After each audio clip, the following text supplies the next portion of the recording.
Hello everyone, Kyle from Deluxe Collectibles here, and today I'm going to be ranking all of the minifigures from the set LEGO Ninjago City Markets. I wanted to do a separate video on this since there are so many minifigures contained in this set on its own. I didn't want to group them in with the other Dragons Rising figures, but those will be ranked in a separate video if you'd be interested in checking that out. But just to preface here, of course, this is just ranking them from my least favorite to my favorite. There aren't necessarily any figures from this set that I dislike. I basically like all of them, so without further ado, let's get straight into it. To kick off the list here, I'm going to be putting 7 minifigures in one slot here, and these are all of the civilian unnamed characters here from Ninjago City Markets, and I'm merely combining them here because they're unnamed characters. I'm not really attached to any of them, but I do want to still make some special mentions here of some of them in particular. I really do love the Borg store employee, especially because of their torso here. I think that looks really excellent. The Dojo Kid as well includes a torso which was previously exclusive to the Ninja Brick box, so it's cool to have that in another set despite it being a more expensive one. Still really cool. Then we've also got the sashimi chef as well, who looks really fantastic. Definitely I'd say my favorite torso of the bunch here from these miscellaneous characters here, so I do like that quite a bit as well. And the tea vendor also, I love the dragon on there. It reminds me of the symbol on like Woo's tea shop, so I think that's really cool, kind of a nice callback there. So overall I'd say it's a nice plethora of characters here to populate Ninjago City Markets.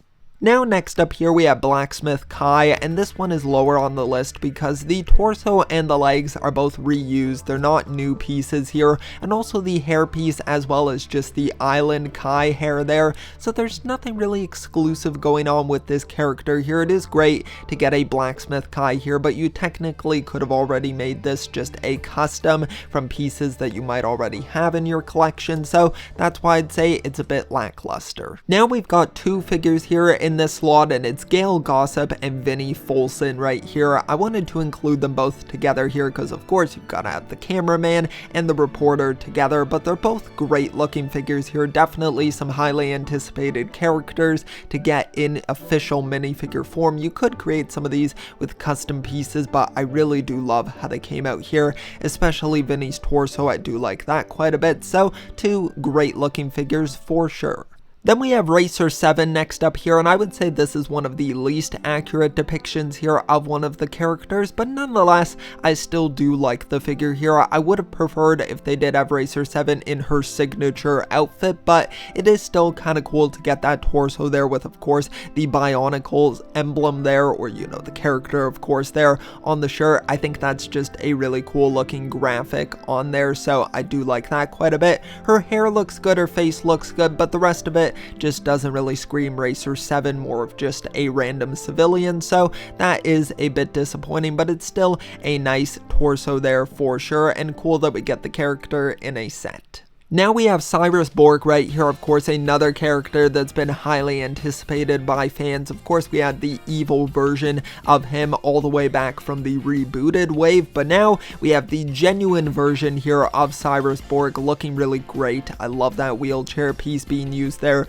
The torso looks fantastic, the face print as well. Everything is spot on here, and it just screams authentic for this character, so I really do like that a ton, and it's definitely a really great one. Now we have Dareth here, of course, a fan favorite Ninjago side character, and he is in his outfit here from when he runs the Laffy's Karaoke Club, so that is definitely really cool to get this variant of the character. I think he looks great, and of course, is it just a super nice addition in the markets. Now we've got 2 minifigures here in one slot, and it's both of the urban versions of Eren and Sora here. I think they both look really good. I would say I'd put Eren above Sora, but I still wanted to combine them here, and that's merely just because Eren has a different leg printing going on here, while Sora is just using the same legs and torso from her regular version, and the only thing being switched up here is the hairpiece, which is a recolor of May's hairpiece from Lego Monkey Kid, but it's not actually actually accurate to her show appearance, so that is a little bit disappointing, I would say. But Arven looks great. I think he's pretty spot on here. He could use maybe like a hood piece over top, like not over his hair, but just around the neck. I think that would have been kind of cool, but still, I think they're two nice variants of these characters, so it is nice to have them here. Alrighty, now we've got Hound Dog McBrog right here, of course, always hunting down the ninja, and I think this character looks great here. A really accurate depiction of them. I love that expression on their face, definitely holding a lot of that hostility that they have towards the ninja, and I just like the figure overall quite a bit, so it is nice to have this character now. Now we have Detective Zane here, a huge surprise from the Ninjago City Markets, but a welcome one for sure. It is so great to get a variant of Zane here, and such an awesome one as well. Definitely one of the most memorable, like, sort of one-off episodes for Ninjago.